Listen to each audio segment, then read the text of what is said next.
Hi my loves, welcome to my channel. My name is Ennie and I post true crime cases here on my channel.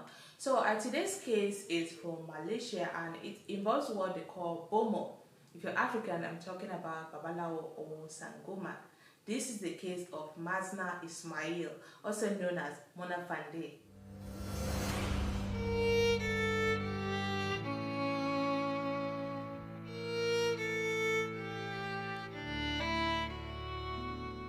Mazlan Ismail was born on January 1st, 1956 in Perlis. As a child, Mazlan loved singing, she loved dancing. At a point, she even did water ballet. So it really wasn't a surprise that she wanted to be a famous pop star when she grew up. Mazlan didn't just wish, she became a pop star. She actually put in the effort, she did the work, she worked hard towards her goal, and she began to make small appearances with her singing. It was in the process that she met and married a man by the name of Mona Fandey Abdurrahman. Mohammed happened to be her #1 fan. He was determined to help her in every way that he could on her path to becoming whatever she wanted to be, and he began to willingly fund her career and her dreams. He loved and adored Mona so much, so it was a win-win for him. He gets to be with his idol and she gets to be adored and have the support that she so desperately needed. Soon enough, as she began to get a little traction, she changed her name from Mazlan Ismail to Mona Fandey, which was said to be inspired by her husband's name Afandi. The couple worked hard, looking for all sorts of opportunities. Then eventually they recorded and put out an album titled Diana under the new name Mona Fandey. They did manage to make several television appearances, but unfortunately the appearances began to dry up and it became quite clear that her pop career was a flop. Despite all their efforts that they put in, Mona never did manage to reach that kind of fame that she had always dreamt of. So Mona decides, you know what, it's time to throw in the towel, let me try something different. So she calls it quit and make a drastic career change. Mona turns to witchcraft, also locally known as Bomoh. Inside this new career path of hers, she hired an assistant known as Truecrimeenniewilliams, and her dear husband Mohammed was there with her every step of the way. In Mona's new line of business, she was able to grow a loyal client base of rich and high-profile individuals. Her clientele was mostly the wealthy and the powerful, the politicians and people of influence who had lots of money to pay for services that were rendered to them in exchange for wealth or more power, or for them to maintain their wealth, their power and their influence. She was like a celebrity shaman, so to speak. This simply meant that Mona Fandey and her team got rich pretty quickly. I'm not sure how the beginning of this business was for her, but with rumors flying around at the time that she was a direct descendant of the king, it was easy to draw customers to her business. Within a short time, Mona and her husband were able to purchase mansions and several expensive cars. Mona was proud of what she did for a living. She flaunted it. She enjoyed being the most fashionable and rich Bomoh in town. One report even suggests that Mona had purchased a small island off of Phuket in Thailand. That was in 1993. I'm not sure how true this is, so please take this information with a pinch of salt. So sometime in 1993, Datuk Mazlan Idris, an assemblyman from the Malaysian state of Batu Talam, had been facing some difficulties in his political career. He was having a rising competition in the United Malays National Organization Party and he wanted to become more powerful. He believed Mona would be able to make his political career soar, so he decided to consult with Mona and her team. Maybe this was the only alternative he had. Maybe working harder in his constituency and proving he was a better choice wasn't good enough. He had money to spend, so he chose to go to Mona for help. And Mona, she lived for the money, so she took up Mazlan's request of giving him more wealth, more power and influence, but it came at a huge price. So Mona tells Mazlan that the going price for the ritual that they would have to perform to achieve all the things that he requested for will be about 2.5 million ringgit, which is approximately about 970,000 US dollars back then. That was in 1993. That was a lot of money even back then. In this present day, it should be way over 1 million US dollars. Mazlan didn't have all of the money readily available, so he asked to pay it in installments. Together with Mona and her team, they agreed to divide the payment into 2 parts. Mazlan will pay 500,000 ringgit upfront, and then he will provide Mona and her team 10 land titles as guarantee. Then after the ritual, he will now pay the remaining 1 million ringgit. And in return, he was given 2 talismans by Mona. These talismans were guaranteed to help him with his quest for power. They were a staff and a songkok. I found out that these were just a normal cane and a headgear that had supposedly belonged to the previous Indonesian president, Sukarno. Mona tells Mazlan that anyone who happens to be in possession of these items will become invincible. To go with this talisman, a black magic ritual was arranged to happen on July the 2nd at one of Mona's house that was in a remote area in Kampung Perias in Panghang. It was still under construction, I think, because not all the areas of the house was well furnished, and it was also in a remote location. On that day, Mazlan arrives at the location at about 11 p.m. and Mona ushers him into the house. The assistant, Juraimi, asked him to take off his clothes, and except for his underwear, he was to take off his clothes, and Mazlan just obeys. He was then instructed to lie face down on the floor, or I think it was a concrete slab. I don't know if it was just bare floor, but he lay down, and then he was now asked to have his eyes closed. Then enters Mona Fandey, placing flowers on Mazlan's body. She placed flowers on his eyes, his forehead, his arms, all over. She then tells him that for these rituals to work properly, his eyes must remain closed at all times until she says otherwise. Mazlan was to just lie still with his eyes closed. Then, at the conclusion of this ritual, money will begin to fall on him from the sky. When I was researching this case and I came across this part, I was like, how gullible could he have been? If Mona could really make money to rain from the sky, why did she have to charge a exorbitant amount for her trade? She would only just need to perform the ritual on Muhammad and rain down money for themselves instead of charging people for carrying out rituals for them. Well, things escalated rather quickly. I don't know if this was pre-planned or it was just something that happened at the spur of the moment, but while Mona was doing her thing with Mazlan laying on the floor and waiting for money to drop from the sky, she was chanting and placing flowers. The assistant, Juraimi, grabs an axe and without warning goes at Mazlan's neck with it. Juraimi takes Mazlan's hair off, and Mona and her husband Mohammed and Juraimi together, they proceeded to partially skin him and chop up the body into more pieces. I think there were exactly 18 pieces to be precise. They took all of these pieces to a store shed out back and buried them 6 feet under the ground and covered it with concrete.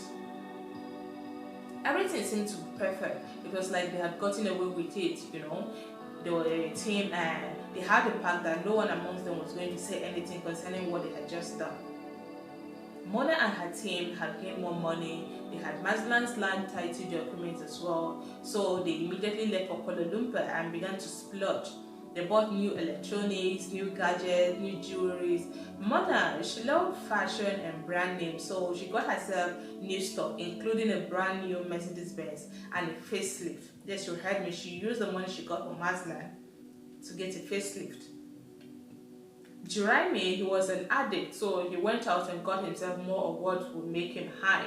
Meanwhile, Mazlan had missed many political meetings and functions, and people were beginning to notice that he wasn't available. His family was becoming restless. They haven't heard from him or seen him in a while. Then they noticed that he had disappeared after he had made a major withdrawal of over 300,000 ringgit from his different accounts on July the 2nd. So yeah, there was a red flag, and things were definitely not adding up for them, so they went to the police.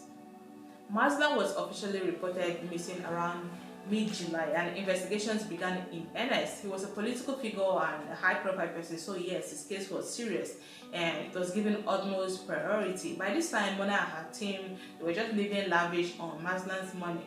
Juraimi, the assistant, somehow managed to get himself into trouble by this period. So in the process of getting his fix in trading in it, he got himself arrested. This was seemingly unrelated to Mazlan's missing persons case, right?